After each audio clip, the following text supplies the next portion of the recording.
नेपाल में जेनजी के साथ खेल। कभी कहा गया था एकता में शक्ति है, लेकिन राजनीति में ये वाक्य जब जब दोहराया गया तब तब इसके मायने बदले, इसके किरदार बदले और आज वो किरदार सामने है नेपाल की सियासत में। जी हाँ, पड़ोसी देश नेपाल की राजनीति में अब एक बड़ा उलटफेर देखने को मिला है।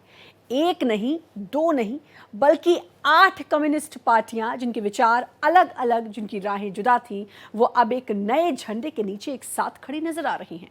पर सवाल यह है, क्या ये एकता की लहर है या सत्ता की ललक? क्या ये जनता की आवाज है या पुराने चेहरों का नया मंचन?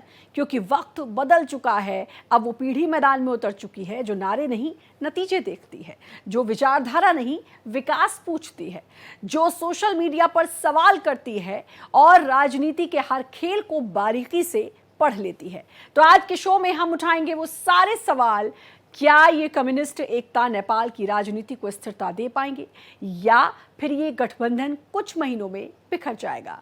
क्या जेनजी इस लाल एकता से जुड़ पाएगी या इसे पुरानी सोच की आखिरी कोशिश मानकर किनारा कर लेगी? तो चलिए खोलते हैं लाल गठबंधन का हर पन्ना और जानते हैं क्या ये भविष्य की राजनीति है या अतीत की आखिरी कोशिश। देखिए खास रिपोर्ट।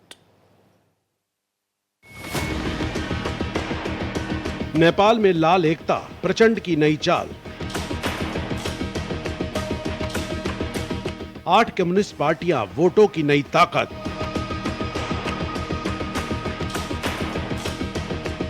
जेनजी के सामने प्रचंड की बड़ी चुनौती।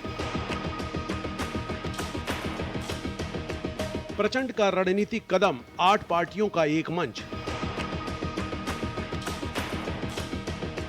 जेनजी और कम्युनिस्ट गठबंधन का टेस्ट।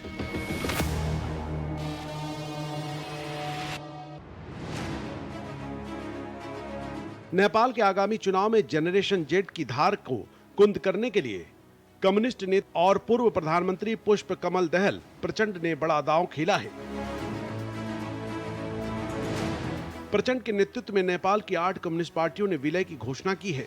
विलय के बाद जो नई पार्टी बनी है उसका नाम कम्युनिस्ट पार्टी नेपाल समाजवादी रखा गया है।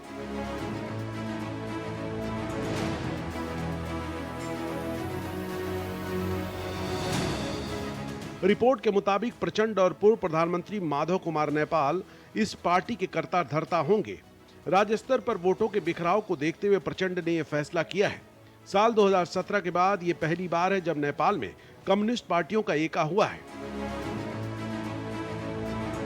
रिपोर्ट के मुताबिक कम्युनिस्ट पार्टी सेंटर, एकीकृत Samajwadi party, Nepal socialist party, जन समाजवादी, सीपीएन सोशलिस्ट, सीपीएन माओवादी सोशलिस्ट और सीपीएन कम्युनिस्ट ने एक साथ आने का फैसला किया है। वोटों के बिखराव रोकने और जमीन पर कम्युनिस्ट आंदोलन को मजबूत करने के लिए यह फैसला किया है। 2022 के चुनाव में इन पार्टियों को करीब 45 सीटों पर जीत मिली थी।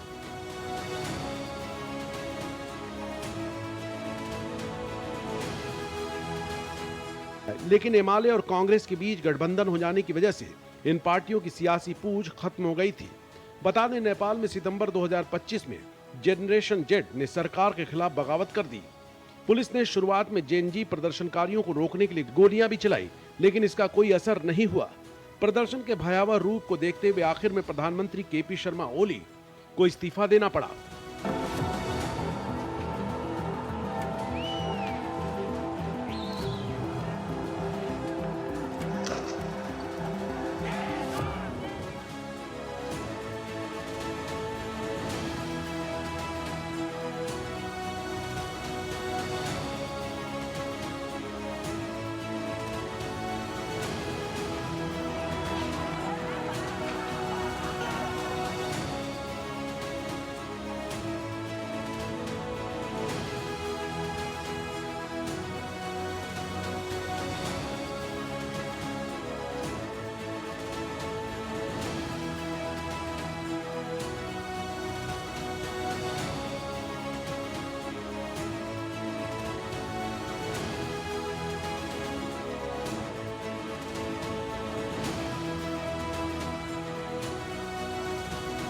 वहीं ओली के सत्ता से जाने के बाद सुशीला कार्की के नेतृत्व में अंतरिम सरकार का गठन हुआ।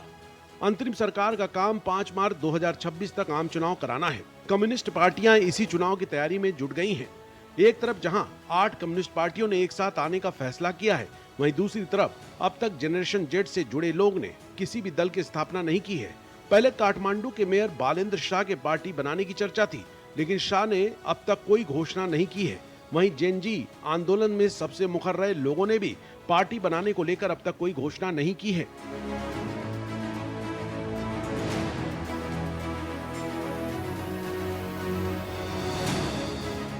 बता दें, नेपाल में 8 दलों ने मिलकर रेड यूनिटी तो बना ली है, लेकिन ये फिलहाल वादों और बयानों तक सीमित दिख रही है। जेनजी के युवाओं की आवाज और डिजिटल ताकत ने पुरानी राजनीति की नींव हिला दी है। अब ये देखना होगा कि क्या प्रचंड और उनके साथी सच में जनता के एजेंडे को अपनाएंगे या फिर वो एक चुनावी गठबंधन बनकर रह जाएगा। ये गठबंधन उस दौर में बना है जब नेपाल में वामपंथ का प्रभाव लगातार घटता जा रहा है। प्रचंड ने कहा है कि एकता कम्युनिस्ट आंदोलन को खत्म होने से बचाने की कोशिश है और बिखरे हुए वोटों को एक साथ लाने की जरूरत है। पिछले कुछ वर्षों में नेपाल की राजनीति में नए दल और नई सोच वाले युवा नेताओं का उभार हुआ है, जिन्होंने भ्रष्टाचार और वंशवाद के खिलाफ खुला मोर्चा खोला है।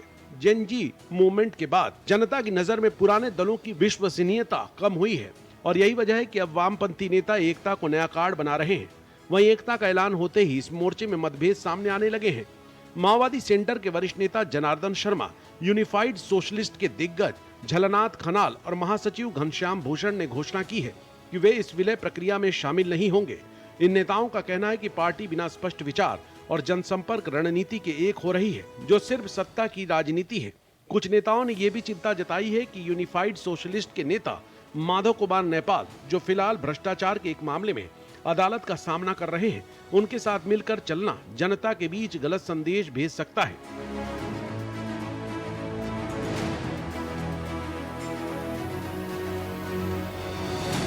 नेपाल के युवा जिन्होंने सोशल मीडिया पर नो नॉट अगेन पॉलिटिक्स जैसी मुहिम चलाई थी, इस नई एकता को लेकर खासे निराश हैं।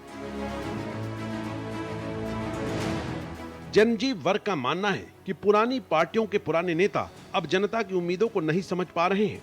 एक युवा छात्रा ने काठमांडू पोस्ट से कहा, अगर वही चेहरे बार बार लौटेंगे तो बदलाव कैसे आएंगे। लोग अब सोशल मीडिया पर ज्यादा ताकतवर हैं और वहां कोई झूठ नहीं छिपता। वहीं नेपाल की राजनीति में कम्युनिस्ट दलों की एकता भारत के लिए भी दिलचस्प है। नेपाल हमेशा भारत की सुरक्षा और रणनीतिक नीति में अहम रहा है। अगर ये वामपंथी मोर्चा मजबूत होता है तो भारत नेपाल संबंधों में नई चुनौतियां और नए समीकरण पैदा हो सकते हैं, खासकर तब जब चीन नेपाल में अपनी पकड़ मजबूत करने की कोशिश कर रहा है। Bureau report, Bharat express.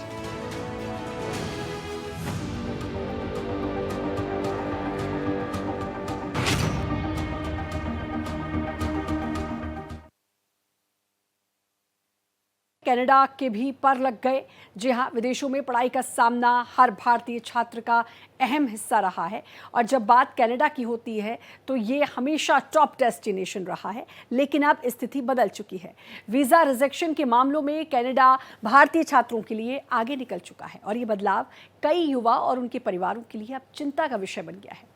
क्या वजह है इस अचानक कड़े फैसले की और इसका असर भारत के छात्रों के विदेश जाने के सपनों पर कितना गहरा होगा? रहिए हमारे साथ, क्योंकि इस रिपोर्ट में हम बताएंगे कनाडा के नए वीजा रुझानों की पूरी कहानी और भारतीय छात्रों के लिए क्या मायने रखती है। देखिए रिपोर्ट। पढ़ाई के सपने अब अधूरे कनाडा में।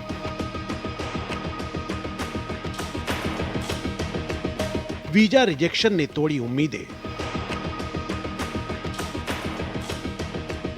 भारतीय छात्रों के वीजा पर कनाडा की सख्ती। वीजा रिजेक्शन में कनाडा सबसे आगे। कनाडा ने फिर बढ़ाई स्टूडेंट्स की मुश्किलें।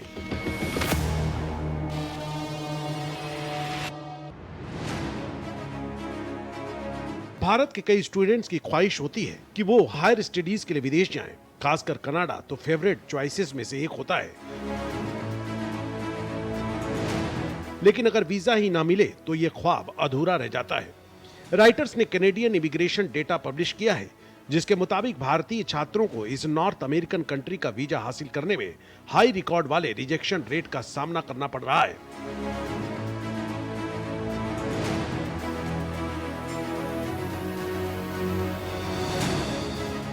अगस्त 2025 में तकरीबन 74% एप्लीकेशन नामंजूर किए गए, जबकि अगस्त 2023 में यह दर सिर्फ 32% थी। सभी देशों के लिए ओवरऑल रिजेक्शन रेट 40% है, लेकिन भारतीय जो इंटरनेशनल एप्लीकेंट्स का सबसे बड़ा ग्रुप है, इस मामले में उन्हें सबसे ज्यादा असर हुआ है। वहीं रिजेक्शन रेट में यह इजाफा ऐसे वक्त में हुआ है जब कनाडा ने फर्जी स्टूडेंट वीजा एप्लीकेशन पर लगाम लगाने और घरेलू नौकरियों की कमी के बीच टेम्पोररी इमिग्रेशन को कम करने के लिए जांच कड़ी कर दी है। यह कार्रवाई फर्जी एडमिट कार्ड के कई मामलों के बाद की गई है, जिनमें से ज्यादातर भारत से आए एप्लीकेशन से जुड़े थे, जिसमें अधिकारियों को 2023 में तकरीबन 1550 फर्जी आवेदन और 2024 में सभी देशों के 14,000 से ज्यादा संभावित रूप से फेक लेटर्स मिले। इस परेशानी से निपटने के लिए कनाडा ने फाइनेंशियल प्रूफ की जरूरतों को बढ़ा दिया है और वेरिफिकेशन सिस्टम को मजबूत किया है। फास्ट रिजेक्शन के कारण भारतीय छात्रों के आवेदन अगस्त 2023 में 20,009 से घटकर अगस्त 2025 में सिर्फ 4,515 रह गए हैं। वाटरलू, रेजिना और सस्केचेवान जैसी यूनिवर्सिटीज ने इंडियन स्टूडेंट्स के एनरोलमेंट में भारी गिरावट दर्ज की है, जिसने वाटरलू यूनिवर्सिटी के अधिकारी इयान वेंडरवर्ग ने कहा, हम एक इंटरनेशनल यूनिवर्सिटी हैं और हमेशा डाइवर्सिटी पर गर्व करते हैं, लेकिन सरकार की नई पॉलिसी ने हमारे कैंपस की डेमोग्राफी पूरी तरह बदल दी है।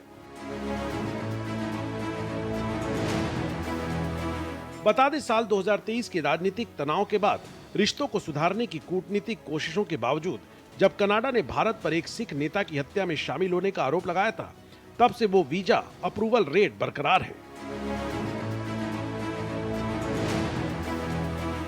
ओटावा में मौजूद भारतीय दूतावास ने इस मुद्दे को माना है, लेकिन इस बात पर जोर दिया है कि भारतीय छात्र दुनिया के बेस्ट स्टूडेंट्स में से एक हैं और उन्होंने ऐतिहासिक रूप से कनाडाई संस्थाओं को बेहतर बनाया है।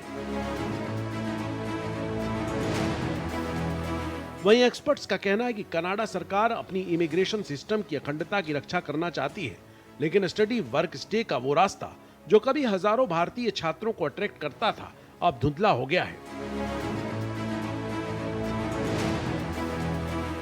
जानकारों का कहना है कि बढ़ती जनसंख्या, हाउसिंग क्राइसिस और आर्थिक मंदी ने कनाडा को अपनी इमिग्रेशन पॉलिसी पर ब्रेक लगाने के लिए मजबूर कर दिया है।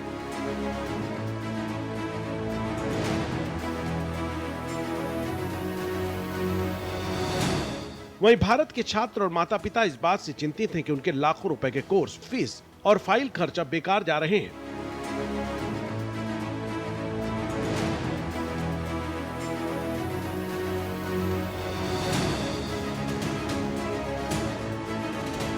फिलहाल जो तस्वीर उभर कर सामने आ रही है वो यही है कि कनाडा का रास्ता अब पहले जितना आसान नहीं रहा।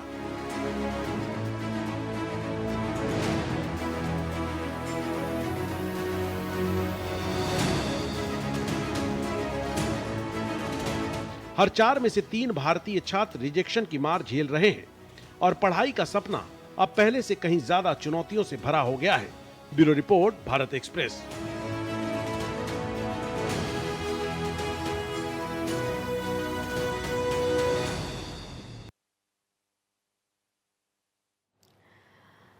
तो कनाडा अब सिर्फ पढ़ाई के सपनों की मंजिल नहीं रहा, ये उन चुनौतियों का प्रतीक बन चुका है जिसका सामना भारतीय छात्र अब कर रहे हैं।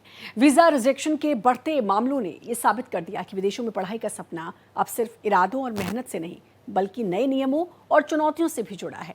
छात्रों और उनके परिवारों के लिए ये एक समय सोच विचार का है, कौन सा देश, कौन सा कोर्स और किस रास्ते से अपने सपनों को हकीकत में बदला जा सकता है। याद रखिए, हर चुनौती के साथ नई तैयारी और बेहतर रणनीति भी जरूरी है। आज के लिए बस इतना ही, लेकिन बाकी देश विदेश की हर छोटी बड़ी खबरों के लिए लगातार बने रहिए भारत एक्सप्रेस के साथ। नमस्कार।